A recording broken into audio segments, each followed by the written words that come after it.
You know, we all have lives, whether we believe in a higher source or we don't, whether we're young or we're old or we're purple or we're green, it doesn't matter. We all have these lives that we're living.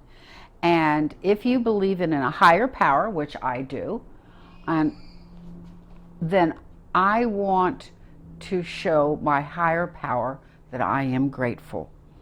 I am a unique individual, just like everybody on this planet is a unique individual. We being spiritual beings as our core, not humans, then we have the characteristics of God. We have God love, and we have God wisdom, and we have God prosperity. And when we know that it's not just us, not just our brains and our energy that gets us where ahead in life, that we do have a higher source to depend on as well, then we should be grateful for that. I personally can't imagine not having a belief, a faith in a higher source. I just can't even begin to believe it, because we all go through trials and tribulations. There are times we can't get off the ground. We are so low that we can't even pick ourselves up. But our faith in something bigger and better and smarter and more loving and forgiving and something way beyond human capabilities, knowing that that is there, whether we believe or not, is a comfort.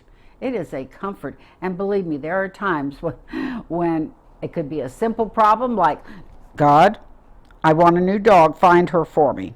And I have done that, and I have a perfect dog.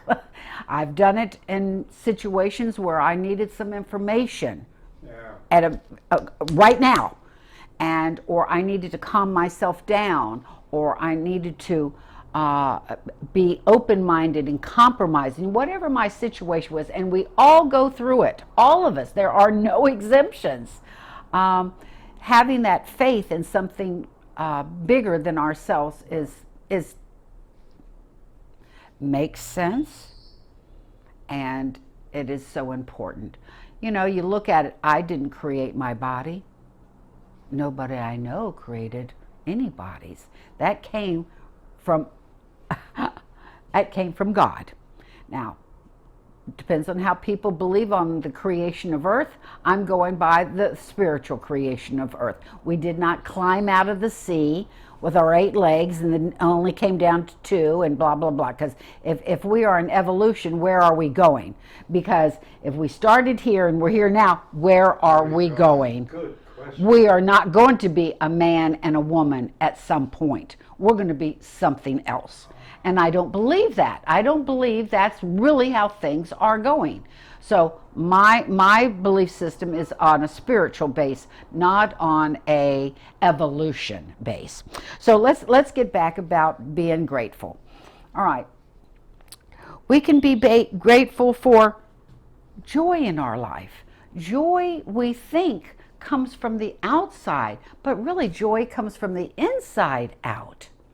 So being pleased with yourself, being happy with your environment, feeling that you're productive and you've got something to give and you are of worth. These are important things. These are what keeps us going. We think it's the money. We think it's the ownership of things.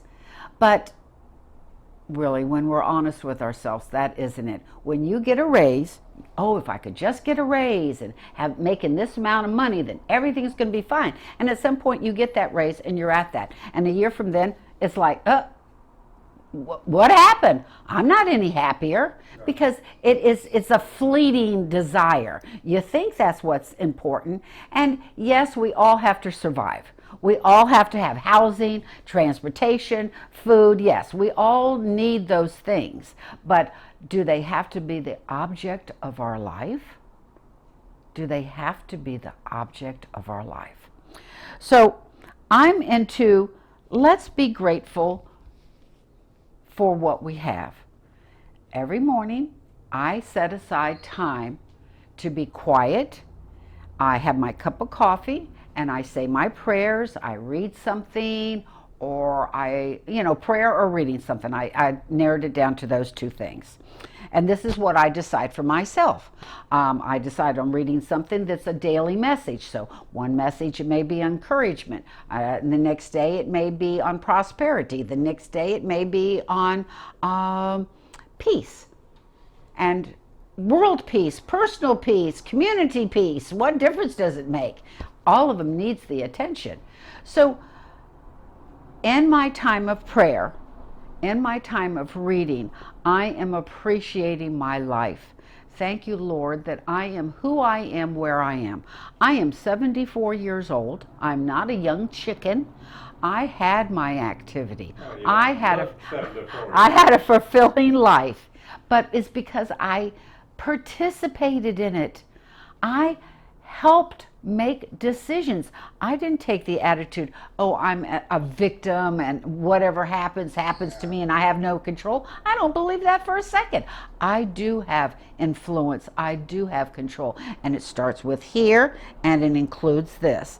And when both of those connect, then I got it.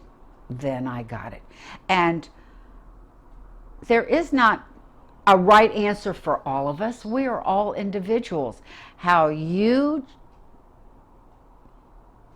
choose your time to be spent with a higher source is of your own making, like mine is my own making.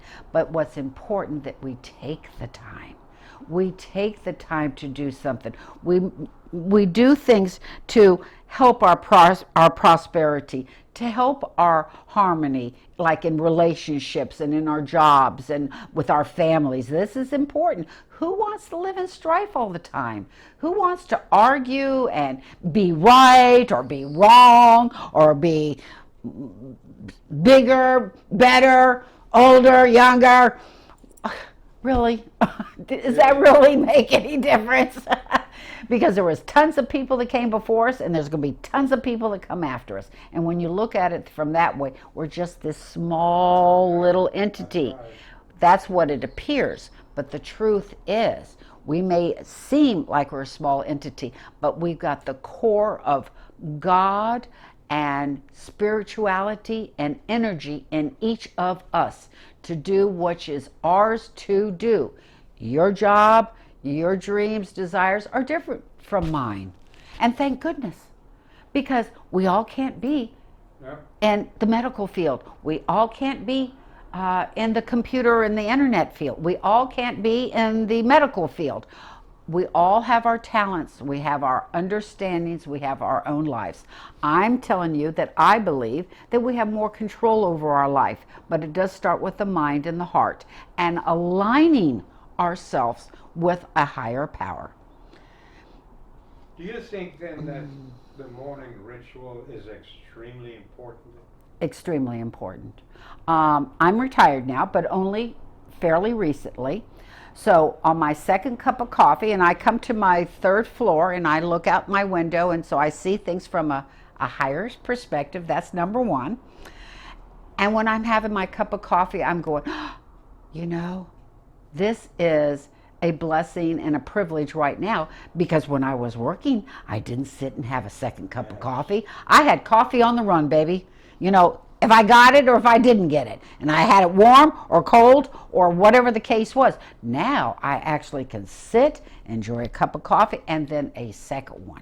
So I'm being grateful. That sounds like such a small thing to be grateful, but it's what goes around it. The peace. I'm not in rush. I'm not out in traffic.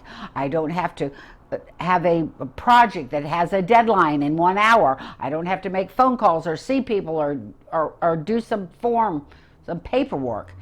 These are stresses that we accept as working people, okay?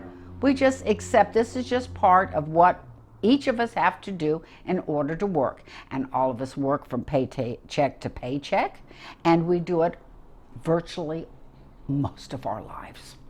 So it's a big deal. So being grateful with that second cup of coffee, I'm looking out going, oh, I'm not in that traffic. Thank you. Thank you. I'm not in that traffic going to work. taking the kids to school, People in drop, Hampton yeah, Roads yeah, will just certainly appreciate drop, that one. dropping somebody off, whatever the case may be. I can sit here and give my first 30 minutes to God every single morning. I also have a book that I have a message for the day. I personally like that. But you can do a book that you read a chapter on. You can do anything that appeals to you. If you want something that's 12 steps and you do it those 12 steps every day, fine. If you're more loosey-goosey and you want to just close your eyes and say your prayers, and say prayers whatever comes in your mind. It's not necessarily a rigid schedule. Whatever is best for you is best for you. Whatever you feel comfortable with is what you should do. But just take that time, preferably in the morning. Start your day that way. And giving appreciation and thanks is a big deal. Just look at it from the other point of view. Let's say that you're God and you have your children down on earth and they complain, they toil, they suffer, they advance themselves, they are prosperous, they are all these different things that they can be. And as a parent, do you want to hear the grumbling? Lord, I'm tired of these children. They get on my nerves. Lord, it takes me 35 minutes to get to work and all this damn traffic. I can't stand it. Or do you want to hear, thank you, Lord, that I do have children that I love. Thank you, Lord, that I have a job that pays me, that I can be creative at times. Sometimes it's a schedule and a routine, but there's times when we can be creative. We can put our little touch into something.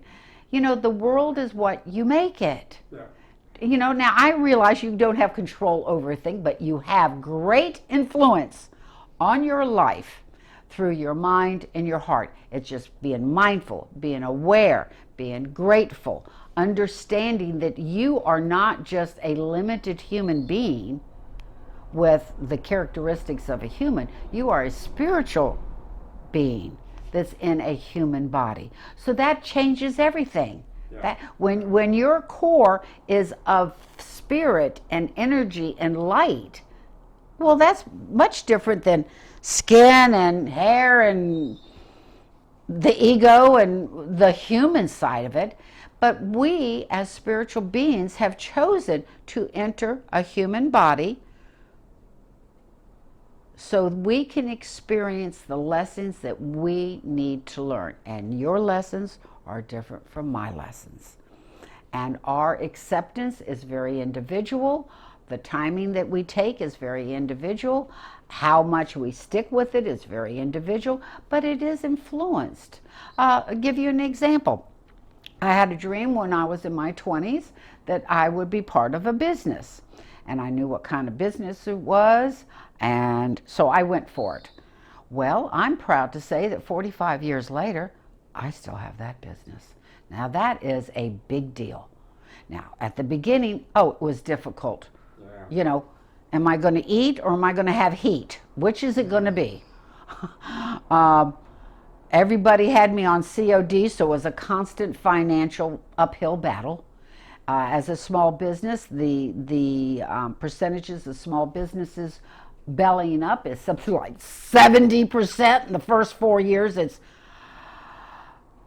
very trying, but you make up your mind and you just move forward and you just move forward, and I do believe that you eventually get there. So I want to say some things that I think will help in your own journey for yourself. My first one is imagination. I love using my imagination. I'll give you an example. I had a good friend, female friend, that I've known since the second grade. She's been my best friend since second grade and still is. She was having some difficulties in her married life that there wasn't enough finances. There were 3 children in the family. She was a stay-at-home mom, so it was just the husband's salary that they were living on. Well, she got creative on how she cooked. She started planting stuff and growing her own garden. So let's zoom in on the garden. So I knew she was having money shortages. So I visualized in my mind that she was working in her garden. And when she would dig up, like let's say what would look like a carrot or a potato, something that had something came out, but it was really in the ground. But when she pulled it out or dug it out, it was like a carrot. It would be like dollar bills that were wrapped in shape of a carrot. And on the potatoes was like a huge coin, gold or silver coin. You know, in your imagination, you make it exactly what you want. And then if it was like a bush, like a blueberry bush or something, or a berry bush, then you'd pull them off. It was all these monies and all these coins and all this green stuff that was in the garden was also money stuff. And I imagined her digging it, tending it, watering it, going back to it being a seed, put those seeds in the ground and watch them come up. And I saw that in my mind for her. But instead of vegetables, I saw it as money. So that, you know, there's no limitation to your imagination. No limitation whatsoever. What would be another? Well, this is my most recent one. My sister-in-law, who has Alzheimer's, passed away the beginning of last month. And although she's had this condition for a while and it was well documented, you know, I still missed her. Approximately a month before she passed away, I would get a phone call from the rehab center that had her, and they'd say, you know, she's not eating like she should. And I said, okay, you know, I have a no force feed clause. They said, yes, I know. So the next week is, well, she's eating somewhat, but she's holding it in her cheeks. She's not swallowing it. Now, with Alzheimer's, it may be that she forgets how to swallow. I can't say I know exactly, but what that meant, that the body was saying, I'm leaving. I'm stepping down, and I'm going to leave. So the third week, and I'll tell you the reason why I brought this up. The third week was that her breathing was becoming labored, and they gave her a sedative, and they wanted to make sure that I knew that so that she would be calm. All right, so my imagination, since this is the topic. So after the very first phone call, I visualized her being in her natural state of being alert and loving and had a memory. So I would say to her, Cheryl, I said, guess what? She says, what? I said, when's the last time you saw your parents? She says, oh, it's been so long. Because, of course, they passed before her.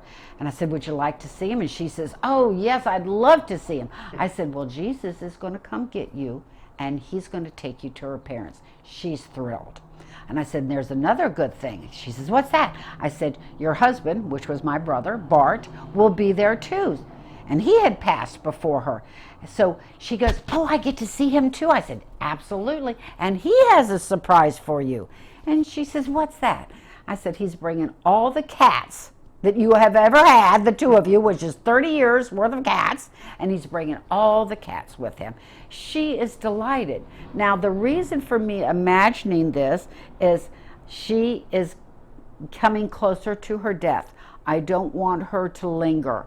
I want her to see her desire to see her parents and her her husband and her cats, to overrule the fear that she is sitting in right now.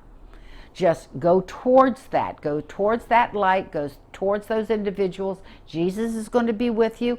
You're going to be safe. You have nothing to fear. So use that imagination. Use it for yourself. Use it for other people. You know, it's okay to ask for a car. Imagine a new car, and that it's not going to break down, and that you'll be able to afford it, and it's going to serve the purposes that you need. What's wrong with that? That is nothing wrong with that. So let's use our imagination, and the imagination helps with inner peace, your own comfort, your own harmony. the compassion you feel not only for other people but for yourself. These are all important things. And being grateful, you say them out loud. I am grateful that I have a prosperous life. I am grateful that I have great relationships. I'm grateful that I have compassion for others and others have compassion for me. And you may even list some of these things. So remember that when you're saying thank you to God, thank you for my life and being there, when no human could really do what God does.